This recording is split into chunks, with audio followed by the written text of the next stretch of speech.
Assalamualaikum warahmatullahi wabarakatuh. Anak kelas 6, pada kesempatan kali ini kita akan melanjutkan materi yang kemarin, yaitu materi yang ada di tema 4, subtema 1. Kita akan membahas tentang suatu kegiatan kerja bakti, ya.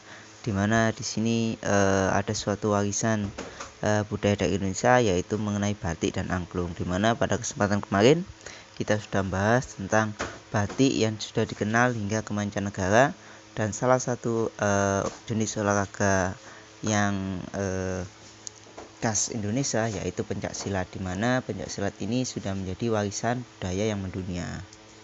Selanjutnya di sini ada teks bacaan terkait dengan pencak silat di era globalisasi, di mana pada teks percakapan ini pada teks bacaan ini terkait dengan pencak silat yang sudah menyebar dari Indonesia hingga ke luar negeri, di mana sudah mencapai 47 negara yang sudah mengenal pencak silat ya. Lalu di sini dijelaskan juga dengan adanya globalisasi maka memungkinkan terjadinya pertukaran ilmu termasuk ilmu bela diri ya dari di Indonesia juga beberapa ilmu bela diri dari negara lain juga berkembang baik di Indonesia. Contohnya ada karate, ada taekwondo, ada capoeira ya, dan ada Muay Thai yang berasal dari negara lain ya, dan juga berkembang baik di negara kita ya. Dengan adanya globalisasi ini maka perkembangan bela diri berkembang dengan sangat pesat, di mana bela diri dari negara lain bisa masuk ke Indonesia dan bela diri khas Indonesia bisa masuk ke negara lainnya ya. Selanjutnya adalah posisi kuda-kuda dalam bela diri ya. Posisi kuda-kuda merupakan teknik yang memperlihatkan sikap dari kedua kaki dalam keadaan statis, di mana pada posisi ini teknik yang digunakan itu ada beragam ya. Perhatikan berikut. Yang pertama ada kuda-kuda tengah seperti pada gambar ya, di mana kuda-kuda tengah ini kedua kaki melebar sejajar dengan bahu dan berat badan ditopang secara merata oleh kedua kaki ya. Selanjutnya yaitu kuda-kuda depan. Kuda-kuda depan adalah salah satu kaki berada di depan sedangkan kaki lainnya berada di belakang seperti pada gambar ini ya. Selanjutnya yaitu kuda-kuda samping. Kuda-kuda samping ini posisi kedua kaki melebar sejajar dengan tubuh dan berat badan ditopang oleh salah satu kaki yang menekuk ya.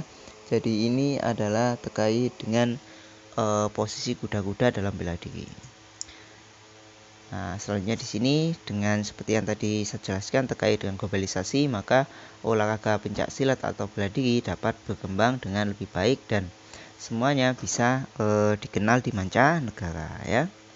Sekarang kita akan bahas tentang penyaluran energi listrik, di mana penyaluran energi listrik ini terkait dengan listrik yang dihasilkan dari generator hingga sampai ke pelanggan listrik atau ke rumah kita ya.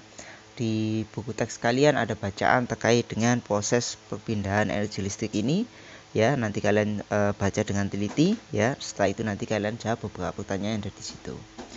Saya akan jelaskan secara singkat terkait dengan proses terbentuknya listrik hingga nanti sampai di pelanggan. Yang pertama yaitu pembangkit listrik. Di sini ada pembangkit listrik kalau ini menggunakan bahan bakar ya.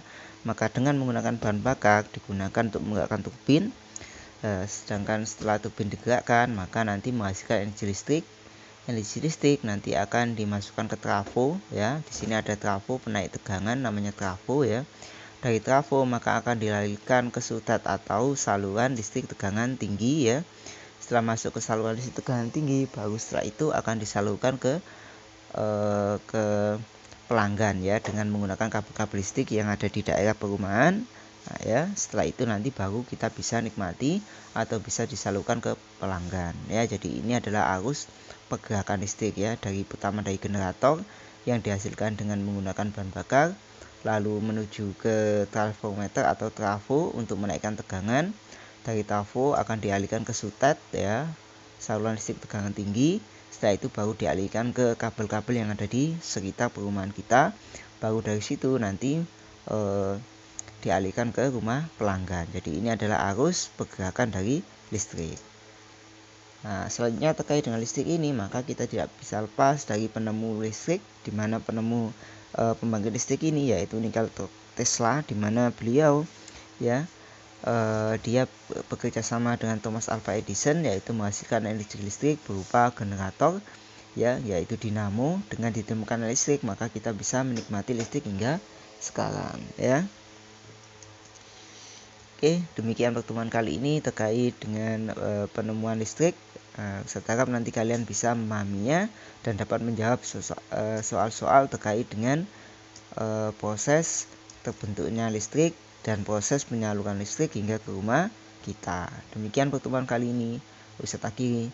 Wassalamualaikum warahmatullahi wabarakatuh.